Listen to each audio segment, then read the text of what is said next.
Ibu, bapak hadirin rahimakumullah, salam mudah-mudahan untuk junjungan kita Nabi Agung Muhammad sallallahu alaihi wasallam, yang kita semua insya Allah sudah punya niat, punya tekad untuk bersama-sama mempertahankan, melestarikan dan membiasakan sunnah-sunnah Rasul dalam kehidupan kita sehari-hari, baik itu dalam kehidupan pribadi, dalam kehidupan berumah tangga, dalam kehidupan bermasyarakat, bahkan dalam kehidupan bernegara. Jika ada orang Islam yang tidak berperilaku Islami dengan orang tidak Islam tapi berperilaku Islami, kira-kira milih pundi, Pak? Jadi KTP-nya Islam tapi kelakuannya belum melambangkan, menggambarkan perilaku Islami. Dengan orang yang tidak punya KTP tapi perilakunya seperti orang Islam, milih yang mana? Mesti pilihannya Islam ya sing Islami. Maka kalau di Muhammadiyah ada namanya pedoman hidup Islami warga Muhammadiyah. Jadi wong Islam ya sing Islam. Bapak Ibu hadirin rahimakumullah, dalam perjalanan kita nuwun sewu, sering kita melihat sesuatu tapi kita belum tentu memahami sesuatu. Boleh jadi kita merasakan suatu peristiwa tetapi kita belum mampu untuk mendapatkan ibrah atau hikmahnya. Maka kita semua memohon pada Allah agar apapun yang kita lakukan semuanya adalah dalam upaya agar kita semakin dekat, semakin paham tentang siapa diri kita, siapa Tuhan kita, dan siapa makhluk-makhluk yang lain. Hadirin yang dirahmati Allah, mari kita awali taklim malam hari ini dengan bersama-sama membaca basmalah. Bismillahirrahmanirrahim. Mudah-mudahan niat ikhlas kita untuk menggapai ridho dan rahmat Allah, kita akan mendapatkan apa yang menjadi maksud dan tujuan kita.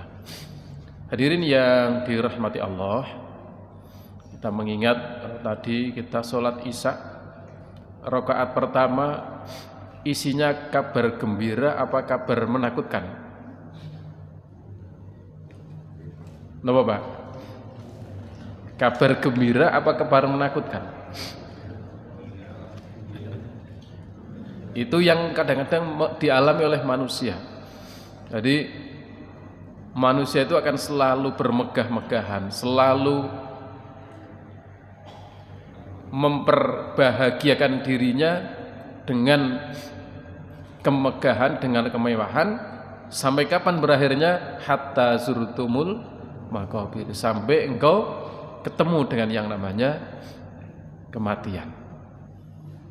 Maka sebelum kita sampai mati ya kita harus mampu untuk mengendalikan diri kita. Maka Bapak Ibu sekalian rahimakumullah, ada satu tulisan menarik, tulisan singkat. Di sana ada dialog seorang ayah, anak dan ibunya. Jadi ada 3 orang, jadi suami, istri dan seorang anaknya. Dalam cerita itu bahwa ketiga orang itu sedang berusaha untuk mempersiapkan pot untuk menanam tanaman. Ya bisa bunga, bisa buah-buahan atau yang lain sebagainya. Yang menarik Bapak Ibu sekalian rahimakumullah, ketika memperhatikan pot itu, si anak bertanya pada orang tuanya, kenapa di bawah pot itu ada lubang? Jenengan nanti mirsani mboten? Berapa lubangnya? Kadang 1, kadang 4, kadang banyak ya. Itu kira-kira untuk apa sih kok pot itu tidak dibolongi barang? Untuk jalan air. Kenapa airnya diberi jalan? Kenapa? Biar tidak macet. Lah kalau macet kenapa?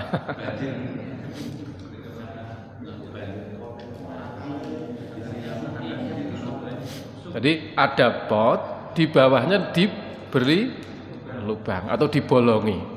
Nah, kalau kita potnya pot sing buat sendiri ya bekas tempat cat itu terus dibolongi, sorry. Kenapa harus dilubangi? Untuk jalan air. Kalau manut jenengan loh. Untuk jalan air. Kenapa harus diberikan jalannya? Biar tidak kelebihan. Biar tidak bosok jare ya. Biar tidak layu. Biar tidak banjir. Oke, Bapak sekalian rahimallahu. Di cerita itu kemudian sang bapak menjelaskan kenapa harus diberi lubang itu. Tujuannya adalah biar air itu tidak menggenang di situ. Karena kalau menggenang nanti tanamannya menjadi layu atau membusuk.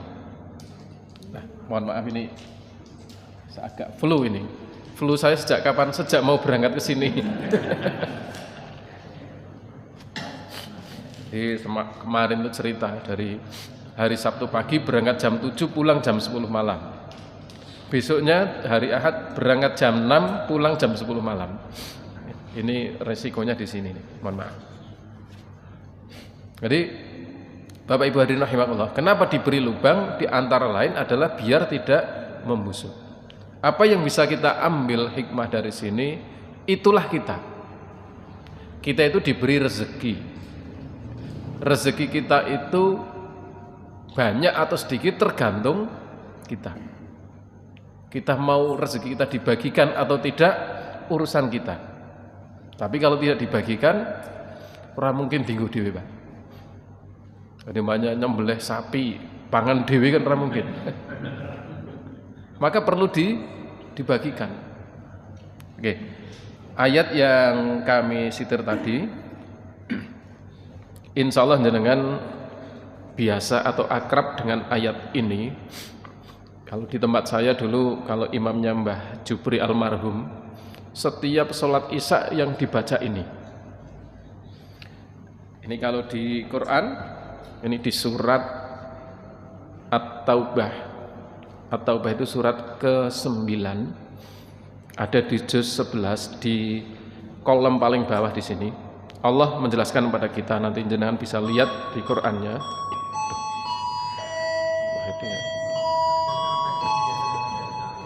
Wah, dikira stasiun kereta nih, Pak. Oke, saya bacakan Bapak sekalian. A'udzubillahi minasyaitonirrajim. Innallaha astara minal mu'minina anfusahum wa amwalahum bi anna lahumul jannah. Kalau dibahasakan kita, innallaha sesungguhnya Allah istara membeli. Jadi Allah membeli. Yang dibeli apa? Yang dibelinya dari siapa? Jadi Allah membeli minal mu'minina dari orang-orang mukmin apa? Anfusahum wa amwalahum, dirinya dan hartanya. Jadi orang mukmin dianggap menjual, yang membeli Allah. Yang digunakan untuk membeli apa? Bi anna lahumul jannah. Yang digunakan untuk membeli adalah surga.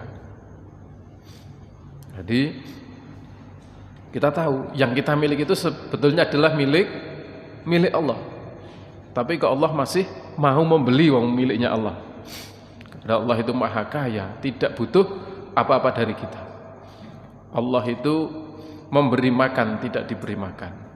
Allah itu hidup selamanya. Allah itu tidak ngantuk apalagi tidur. Itu enggak. Jadi kalau sekalian rahimakumullah, sesungguhnya Allah membeli dari orang-orang mukmin apa? Dirinya dan hartanya dengan surga. Ngandel apa mboten, Pak? Ngandel. Jenengan pun nate nyade. Pun rumangsa dibeli oleh Allah. apa yang pernah kita jual dan dibeli oleh Allah. Jadi begini Pak sekalian, ada satu riwayat disebutkan bahwa Rasulullah SAW itu bercerita kepada Abu Bakar As-Siddiq, menyebutkan bahwa ada di antara sahabat namanya Abdurrahman bin Auf, itu nanti masuk surga tapi merangkak. Jadi masuk surga tetapi merangkak. Nah ditanya, kenapa kau harus merangkak ya Rasul? Karena kabotan dunya. Ini karena kelebihan kebanyakan harta. Itu naik kira-kira Pak, kalau kita sing dikabari ngaten niku, Mas sampean besok mlebu swarga ning merangkak batire mlayu, batire numpak Honda cemplorot merangkang suwi. Kira-kira pripun? Wah, ora apa-apa sing penting kan mlebu swarga. Ora apa-apa. Ora apa-apa sing penting mlebu swarga. Tapi ketinggal kancane wis ning kono dhewe sih dimik-dimik. Jadi kalau kita pernah ke Bali itu di jogger itu kan tidak berdiri tapi merangkak gitu ya kalau di jogger itu. Jadi Bapak sekalian, disampaikan oleh Rasulullah kepada Abu Bakar bahwa Abdurrahman bin Auf akan masuk surga dengan cara merangkak. Kemudian itu disampaikan kepada Abdurrahman bin Auf. Abdurrahman bin Auf kira-kira jengkel dengan Abu Bakar betul Pak. Dikabari, "Hai Abdurrahman bin Auf, engkau dulu besok akan masuk surga tapi merangkak."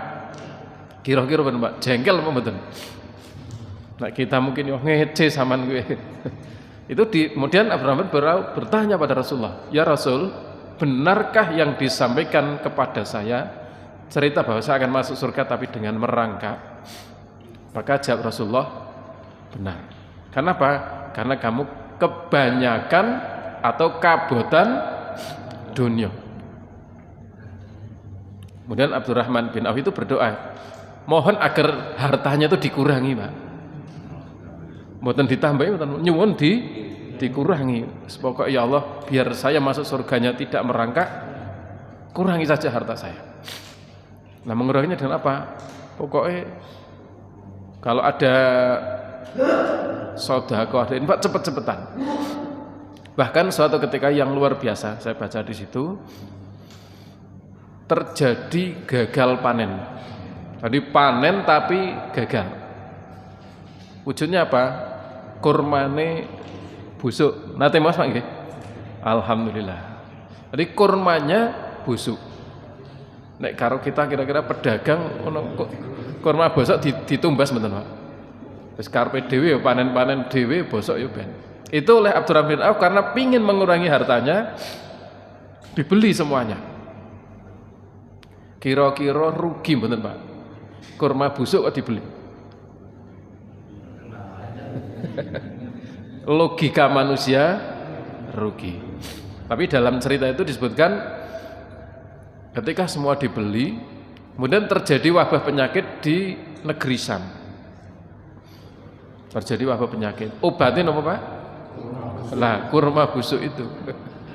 Akhirnya kurma yang tadi milik Abdurrahman bin Auf dibeli semua diborong dengan harga yang lebih mahal. Oke. Mohon maaf.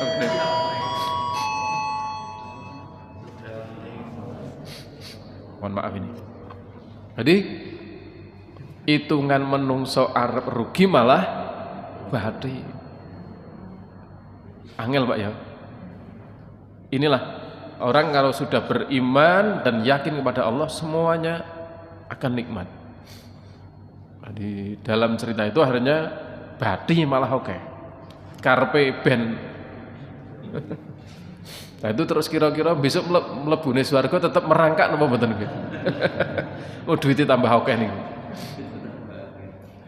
Tetapi ya tentunya tidak, karena hartanya digunakan untuk kebaikan. Maka ini adalah penafsiran dari ayat ini bahwa Allah akan membeli dari orang-orang mukmin itu dirinya atau hartanya dengan apa? Dengan surga.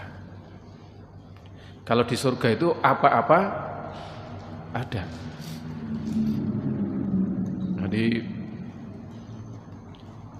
apa namanya? Ada yang mengatakan surga itu kan sempit, Pak. Wong katanya surga itu di bawah telapak kaki ibu.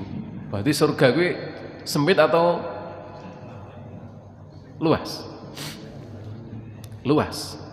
Jadi karep itu sebenarnya bukan ombone mung sak delmek satu telapak ibu, tetapi itu sebuah harapan bahwa ibu itu harus banyak beraktivitas. Kalau ibu itu kemana-mana kan telapak kakinya kemana-mana, berarti surganya banyak. Maka kalau di lagu Aisyah itu kan di bawah telapak kaki terbentang surga. Oke, Bapak sekalian rahimakumullah. Surga yang dijanjikan Allah tidak ada bandingannya, belum bisa dibayangkan, belum bisa dilihat, dirasakan ataupun didengarkan. Kalau ada gambaran-gambaran itu ya hanya gambaran saja, tapi tidak seperti itu. Umpamanya di surga kelak akan mengalir sungai-sungai, sungai-sungainya berupa air susu, berupa madu, bahkan berupa arak dan lain sebagainya. Kita tidak usah bayangkan yang di sini, karena yang di sana itu berbeda dengan yang di sini. Bapak Ibu hadirin rahimakumullah. Kemudian yuqatiluna fi sabilillahi fayaqtuluna wa yuqtalun. Bahwa surga itu dijanjikan untuk orang-orang yang beriman, yang apa? Yang mereka itu berjuang di jalan Allah. Yang namanya berjuang itu kadang kalah, kadang menang. Bukan berjuangnya orang-orang kita. Kita itu kadang-kadang saya pokoknya ikut kegiatan ini dalam rangka berjuang biar dapat apa? Beras, baju, dan uang. Bukan berjuang itu, tapi berjuang, betul-betul berjuang. Nah, yang namanya berjuang itu kadang kalah, kadang menang. Kalau zaman dulu, zaman Rasul ketika berperang, kadang menang, berarti bisa membunuh musuh, kadang-kadang terbunuh atau mati syahid. Lah yang dapat pahala yang terbunuh atau yang menang? Nanti kalau yang masuk surga yang terbunuh antara orang Islam mati kabeh malah. Maka di situ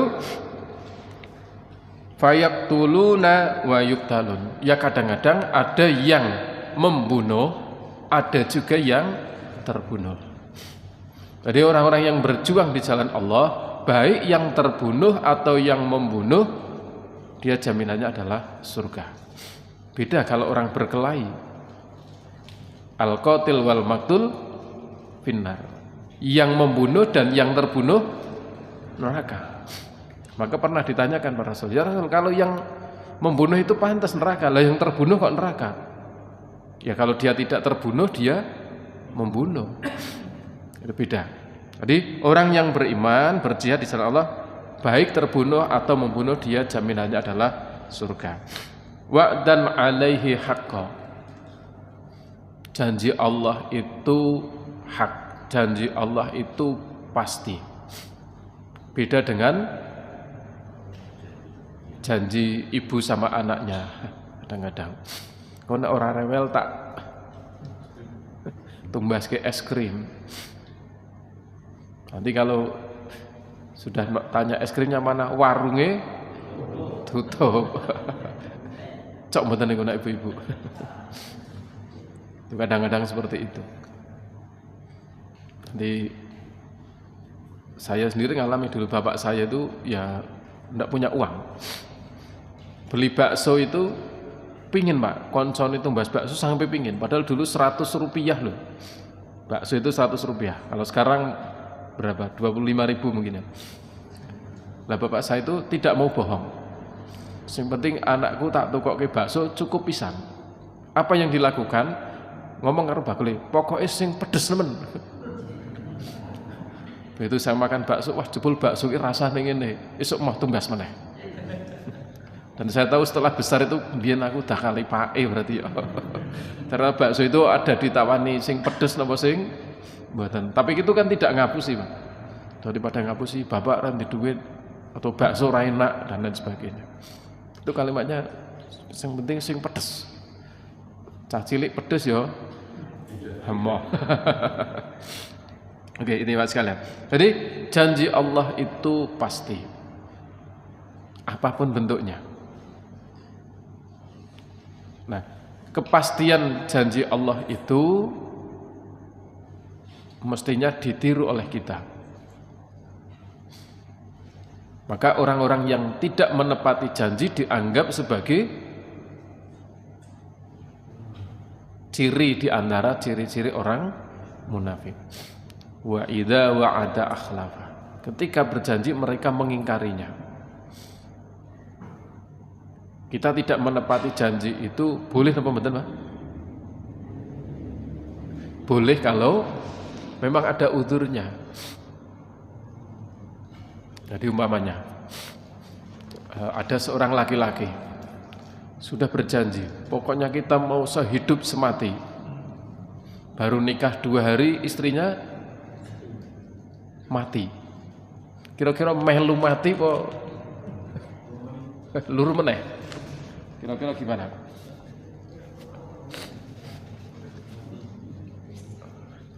Dulu saat saya di Jogja itu ada wanita yang dia menjanda dan tidak menikah lagi. Karena pas sudah janji dengan suaminya tidak akan menikah lagi. Padahal anaknya kecil, tidak ada yang merawat. Ada laki-laki yang mau merawat, tapi tidak berani mengingkari janji. Boleh, Pak? Boleh mboten niku nikah meleh? Caranya piye? Maka dia harus membayar kafarat, puasa 3 hari. Untuk puasa bukan mengingkari janji tapi itu membayar denda. Oke, Bapak sekalian rahimakumullah. Jadi janji Allah itu pasti, dan ketika kita yakin janji Allah itu pasti, ya mari kita berjuang di jalan Allah dengan kepastian. Maka di situ wa'dan 'alaihi haqqan fit Taurati wal Injili wal Qur'an. Bahkan janji bahwa orang yang beriman kemudian dia mau berjuang di jalan Allah akan dibeli dengan surga, tidak hanya dalam Al-Qur'an tapi juga dalam fit Taurati wal Injil, dalam kitab Taurat ataupun dalam kitab Injil. Pernah Pak kita baca surat atau kitab Taurat? Mocone mboten kitab Taurat paling kita. Kitab Toret. Ngertos kitab Toret? Ditata terus diheret-heret kula apa jenenge. Kita ngajine kitab Taurat dan itu, tapi kitab Taurat. Nah, ndak usah kita mencoba mencari, nanti malah kelalen orang buka Qur'an sing digoleki kitab Taurat atau kitab Injil. Padahal yang dijaga kemurniannya adalah Al-Qur'an. Kalau kitab-kitab yang dulu sudah tidak terjaga, jadi sudah tidak murni lagi. Kemudian Bapak sekalian, wa man aufa bi ahdihi minallah. Ini ada sebuah pertanyaan, apakah ada yang lebih menepati janji selain Allah? Jadi janji Allah itu pasti, dan Allah itu yang paling menepati janji. Kan sering kita mendengar kalimat itu. Apa bedane PKB karo pilkada?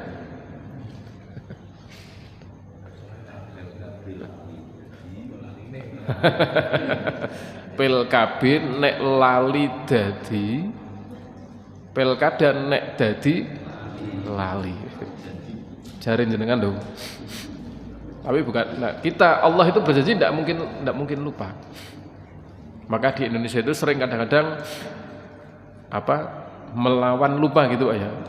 Jadi berjuang melawan lupa. Nah, Bapak Ibu hadirin rahimakumullah, jadi wa man aufa bi ahdihi minallah, dan apakah ada yang lebih menepati janji selain Allah? Jawabannya tidak ada. Kemudian fastabsyiru bi bai'ikumul ladzi bay'atum bih. Kalau begitu bergembiralah dengan apa yang sudah kau jual. Apa yang sudah kau jual? Apa yang sudah Allah beli? Apa kira-kira?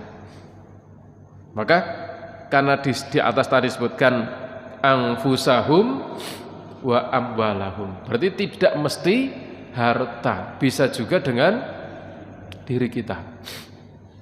Kemarin yang lagi viral umpamanya apa namanya, ada guru yang apa Pak? Kebalang sandal saja ya. Malah akhirnya kalau saya baca sebelum kesini katanya uang dendanya dikembalikan karena takut. Nah, tidak usah dicari yang salah siapa Pak ya. Tidak usah dicari yang salah siapa. Sing salah sandale apa sing salah sing memberitakan. Bahkan nuwun sewu, ada berita yang tidak mengenakan juga di Jawa Timur.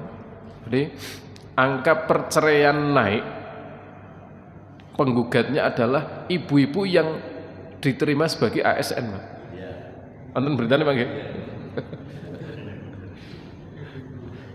Jadi saya memang dengan teman-teman ini kan kemarin ramai ya, artinya banyak orang yang tadinya orang biasa kemudian diangkat sebagai aparatur sipil negara.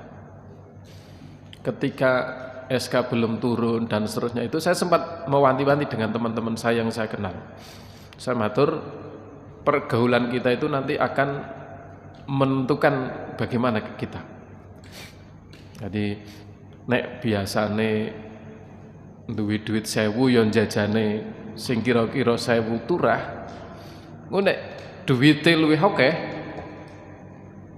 bukan ditabung, bukan diinfakkan, maka ya pengeluaran kita akan semakin banyak. Jadi kalau seperti yang Jawa Timur itu ramane man. Maka saya baca komentar itu ada yang begini, SK-nya dicabut saja Pak, ben podo nangis maning. Kan itu ndak mudah ya. Aduh, lawan subhanallah.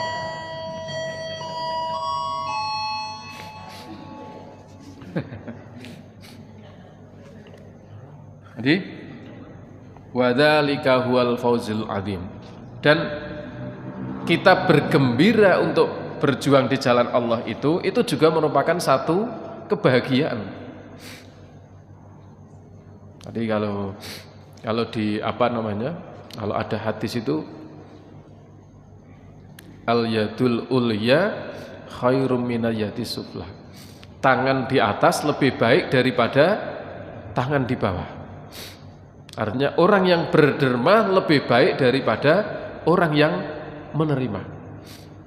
Nah, ada orang-orang itu yang bahagia ketika menerima, ada yang bahagia ketika memberi. Nek awake dhewe senenge dong nampa apa dong ngenai.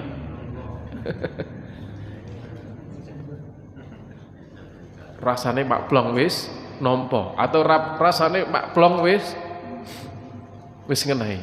Kalau tadi Abdurrahman bin Auf marem nek wis ngenai, piye carane ben entek duwite malah ora entek-entek.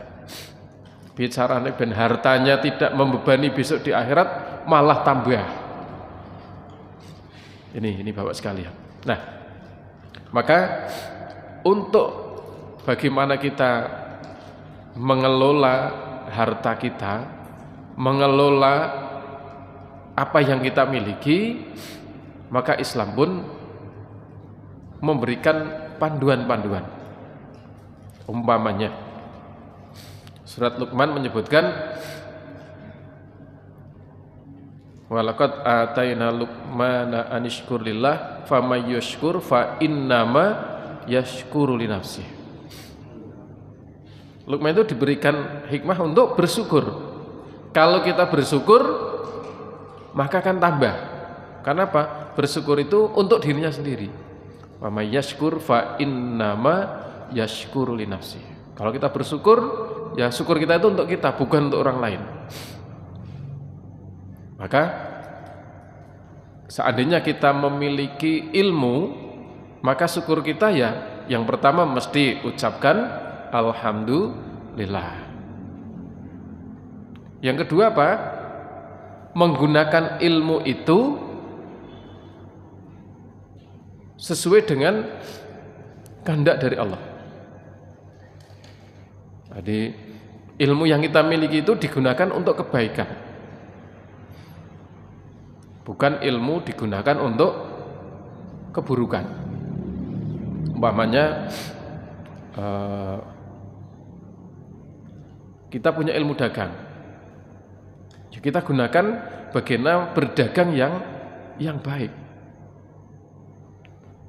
Berdagang itu mau untung berapa atau sedikit atau banyak itu boleh, silahkan, asalkan akadnya jelas, tidak boleh ada unsur penipuan. Umpamanya Pak, kita beli sekarang itu yang lagi ramai Pak, jual beli apa umpamanya, jual beli kopi umpamanya, beli kopi sekilo 10.000 umpamanya, terus kita jual 50.000, angsal apa mboten? Boleh, asal tidak ngapusi. Tapi kalau ngapusi 10.000 dinyang, umpamanya ada orang beli, Pak, tak tuku 15.000 kan wis badhe niku Pak. Terus nyong kulake wis semono. Lah itu. Lah kulake wis 10.000 lah itu ngapusi, lah itu yang tidak boleh di situ. Jadi apa namanya? Jual beli itu tidak boleh ada unsur penipuan. Tidak boleh ada unsur bohong-bohongan. Tidak boleh ada unsur pemaksaan. Itu contoh ketika jual beli. Belum lagi dengan ilmu-ilmu yang lain. Karena semua ilmu itu sumbernya dari Allah. Kalau Quran itu menyebutkan subhanaka la ilma lana illa ma 'allamtana. Jadi Maha Suci Allah, tidak ada yang kita dapatkan ilmu apapun kecuali yang Allah ajarkan kepada kita. Umpamanya sama-sama pedagang bubur kacang hijau namanya. Ada yang rasanya enak, ada yang rasanya lebih enak lagi. Karena selera manusia itu beda-beda, Pak. Senenge ya sing ngene. Maem bubur iki ana sing senenge sing anget, ana sing senenge dicampur es. Semua orang itu beda-beda. Maka ketika beda-beda itulah hasanah kekayaan ilmu dari Allah Subhanahu wa taala. Jangan umpamanya jangankan makanan. Urusan kita guru mulang ning kelas beda-beda, selera anak beda-beda. Maka ada kalau di dalam dunia pendidikan namanya diagnosa itu. Jadi sebenarnya sebelum anak nanti dipelajari apa itu ada tes diagnosa, didiagnosa dulu. Satu kelas ini yang kinestetik berapa? Jadi kinestetik itu kira-kira bocah ora gelem anteng, Pak. Jadi diulang itu ya kelayaban, Pak ya. Nah itu kalau guru tidak paham ya dipaidu terus, diseneni terus. Ada yang modelnya anak belajar itu ada yang modelnya kudu karo ngomong, Pak. Jadi maca buku ya kudu diwaca seru. Jadi ada orang membaca itu sambil nuding begini kan ada. Ada yang dibatin toh ada yang sambil mengucap. Ada yang belajar sambil dinyanyikan. Beda-beda orang. Nah, guru itu sama harus paham. Ada orang yang belajar kudune rame. Nek sepi ora mlebu. Ana belajar kudu sepi. Nek rame ora mlebu. Jadi saya punya teman itu nek sinau kudu cokot lemut, Pak. Piye jal? Jadi golek sing kira-kira ana nyamuk ning kebun. Pokoknya nek karo geplaki lemut itu jare malah cepat lebu. Nah itu masing-masing orang beda. Ada orang yang belajar malam nanti lebih melebu, ada yang pagi. Itu tidak bisa disamakan. Nah, Bapak Ibu hadirin rahimakumullah, karena semua ilmu datangnya dari Allah, maka ya gunakan untuk mendekatkan diri kita kepada Allah. Bukan untuk yang lain-lain.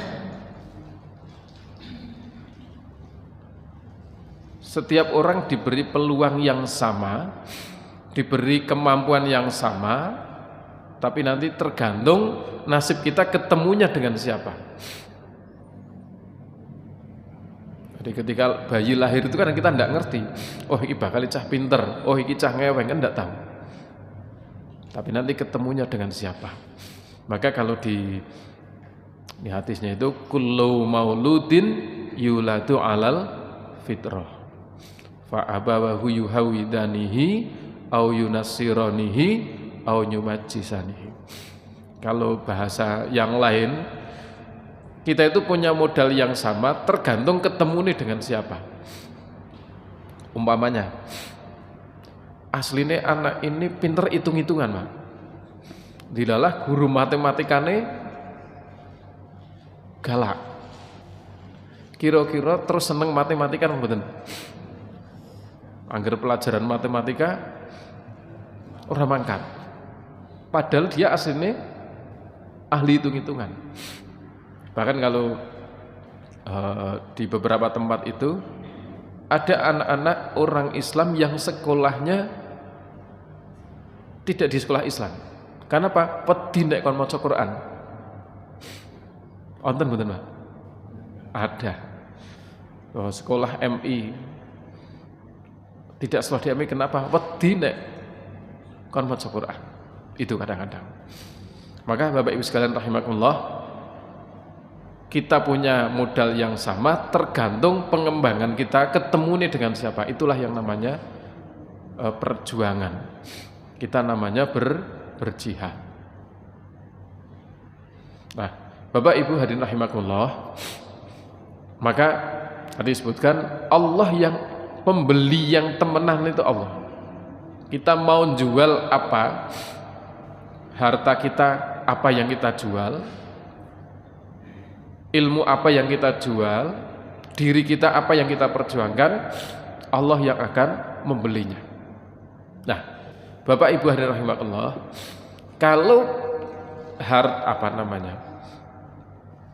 nanti alat tukarnya itu surga, kira-kira yang kita jual itu sesuatu yang terbaik napa mboten? Apa sak duwene? Logikanya adalah yang terbaik. Dulu waktu tahun berapa itu? Tahun 2000 awal itu ada sebuah guyonan begini. Ada seorang pemuda, dia sedang makan roti. Kemudian ada nenek-nenek datang, saya minta rotinya. Padahal bawa roti banyak itu, neneknya hanya dikasih dipetil ke sini, Pak. Dipetil ke sini, ceret. Terus ditanya nenek, kamu minta apa? Saya mau minta mobil. Kemudian nenek itu berdoa, ya Tuhanku berilah lelaki ini mobil. Ketika diberi mobil, Pak, mobilnya separuh. Pernah dulu lihat videonya? Itu tahun 2000-an itu. Kemudian, kenapa nek saya diberi separuh, lah kamu memberi saya saja roti separuh, masa kamu mau minta mobil mobil full? Itu ada cerita seperti itu.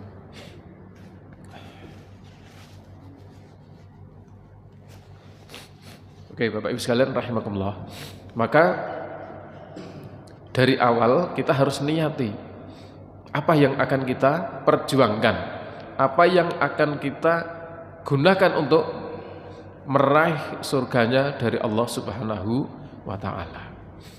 Maka surga Allah itu luas, surga Allah itu indah. Jangan biarkan kita masuk surga sendiri-sendiri. Kudune masuk surga itu bareng-bareng dan ngejak yang lain. Kalau ada sebuah cerita itu begini, ada seorang yang sudah di depan pintu surga. Dia adalah seorang dermawan dan dia suka mendermakan hartanya.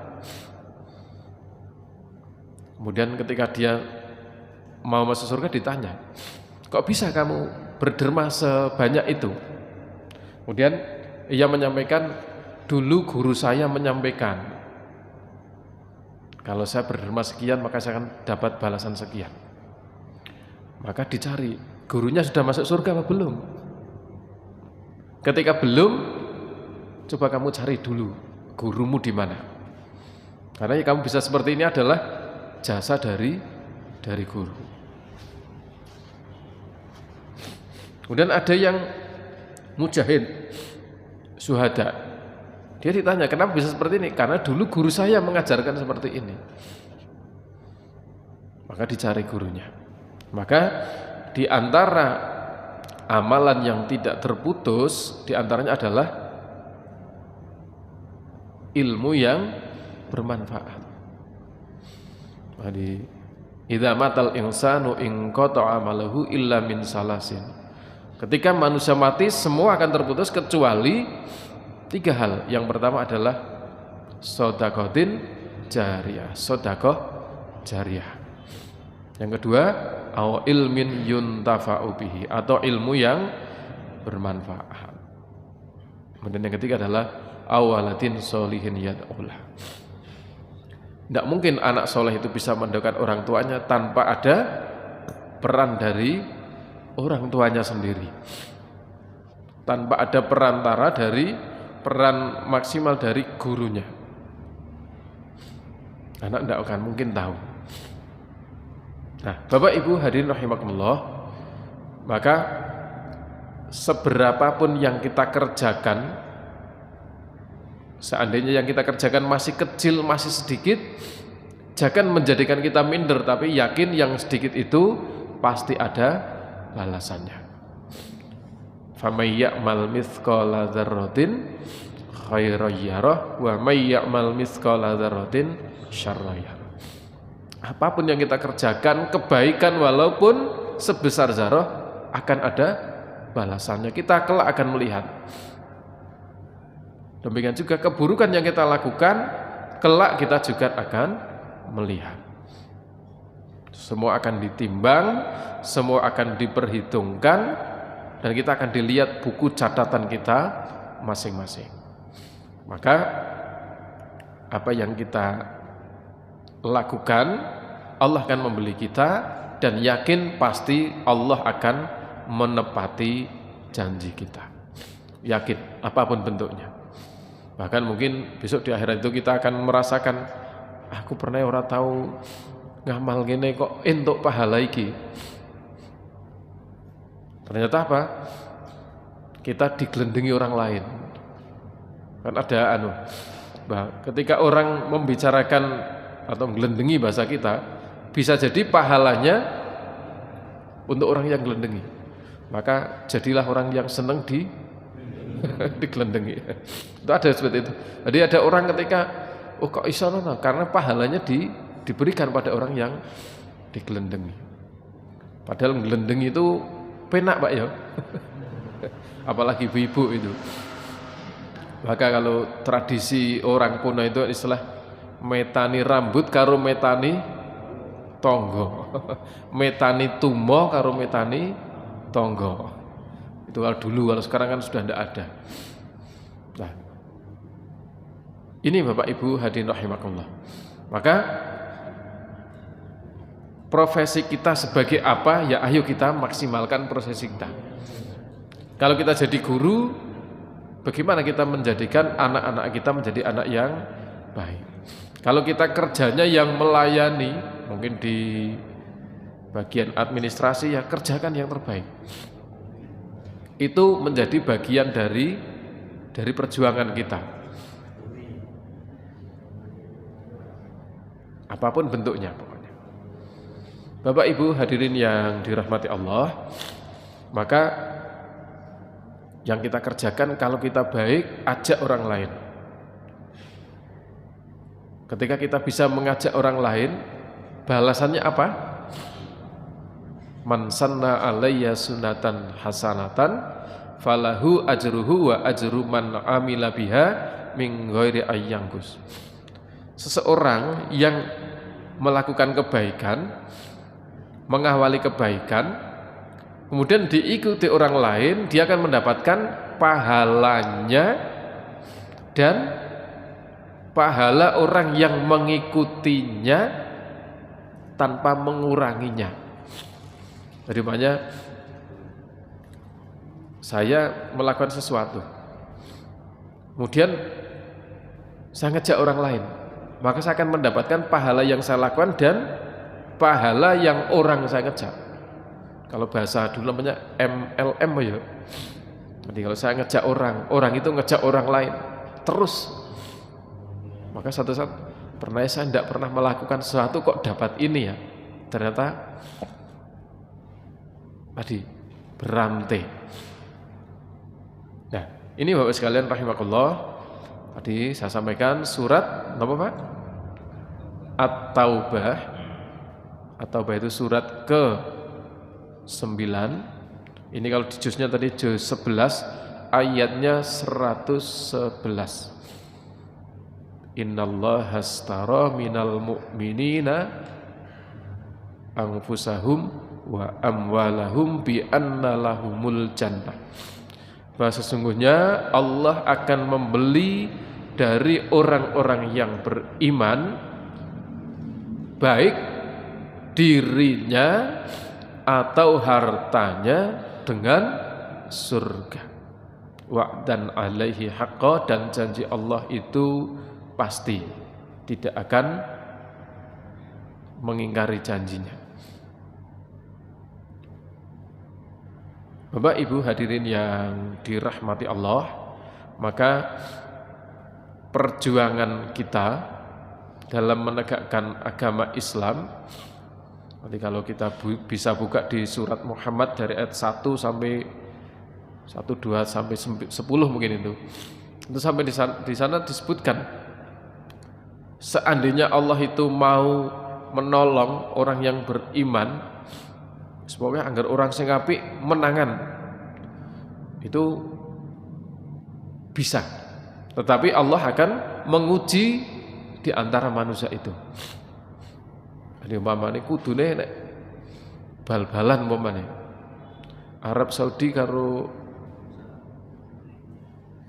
Inggris menang di Pak kudune Pak. Nek ndongone ning ngarep Ka'bah kabeh kudune menang Arab Saudi kudune nek menurut kita, tapi kan enggak. Nek menang ngono kabeh Arab Saudi ora gelem latihan, Pak. Juara dunia terus enggak. Tapi nanti itu adalah tergantung dengan usaha kita. Tapi Bapak Ibu hadirin rahimakumullah, usaha yang kita lakukan apapun maka dipasrahkan kepada Allah Subhanahu wa taala. Kita berjuang di dalam membela agama. Tadi di surat Muhammad itu, seandainya Allah menghendaki bisa menolong orang beriman. Angger perang menang, tapi kenyataannya umat Islam itu perang pernah menang, pernah kalah, bahkan pernah hampir menang kemudian menjadi kalah. Maka di ayat ke-7-nya disebutkan, ayat 8, ya ayyuhalladzina amanu in tansurullaha yansurkum wa yusabbit aqdamakum. Perkara kalah menang ora apa-apa. Yang penting kalau kamu niat menolong Allah, niat menolong agama Allah, pasti Allah akan menolongmu. Ini Bapak Ibu hadirin rahimakumullah. Jadi yakin yang kita lakukan, yang kita keluarkan, harta banyak atau sedikit, kelak Allah yang akan membalas harta kita. Yakin. Kalau seandainya di sini kok belum terlihatan, ya balasan di akhirat itu lebih banyak. Barangkali itu Bapak Ibu hadirin rahimakumullah yang bisa kami sampaikan sesuai dengan pesan 50 menit diberikan pada kami. Yang pasti Selalu kita mohon pada Allah Subhanahu wa taala agar apa yang kita lakukan adalah mendapatkan rahmat dan ridha dari Allah Subhanahu wa taala, dan apa yang kita lakukan menjadi sarana bagi kita untuk menggapai kebahagiaan dunia dan akhirat. Seperti yang doa yang selalu kita mohon pada Allah Subhanahu wa taala, Rabbana atina fid dunya hasanah wa fil akhirati hasanah wa qina adzabannar. Monggo nanti jenengan bisa buka lagi surat At-Taubah ayat 111. Barangkali itu yang bisa kami sampaikan. Mohon maaf, ini saya betul dari rumah itu enggak flu, Pak. Flu itu perjalanan sampai sini kok dadak ya. Sekali lagi mohon dimaafkan, dan saya akhiri dengan sebuah permohonan dan doa pada Allah Subhanahu wa taala. Allahumma aslih lana dinana allati huwa ismatu amrina wa aslih lana dunyaya allati fiha ma'asyuna wa aslihna akhiratal lati fiha ma'aduna waj'alil hayata ziyadatan lana fi kulli khair waj'alil mauta rahatan min kulli syarr. Allahumma ij'al khaira umri akhirahu wa khairal amali khawatimahu wa khairal ayyami yauma alqaka fi. Ya Allah, jadikanlah baik agama kami, karena disitulah induk dan pokok segala urusan kami. Ya Allah, jadikanlah kebaikan dunia kami, karena disinilah kami bermaisah dan berusaha. Ya Allah, jadikanlah kebaikan akhirat kami, karena disitulah kami tempat kembali kepadamu. Ya Allah, jadikanlah dunia ini kebaikan. Ya Allah, jadikanlah hidup ini bertambahnya kebaikan. Jadikanlah kematian kelak adalah istirahat kami dari segala keburukan. Ya Allah, jadikanlah seluruh amal perbuatan kami adalah baik di akhirnya. Jadikanlah seluruh urusan kami baik pada penutupnya, dan jadikanlah kebaikan kepada kami hari-hari adalah pertemuan dengan dirimu. Allahumma rabbana atina fid dunya hasanah wa fil akhirati hasanah wa qina adzabannar. Assalamualaikum warahmatullahi wabarakatuh.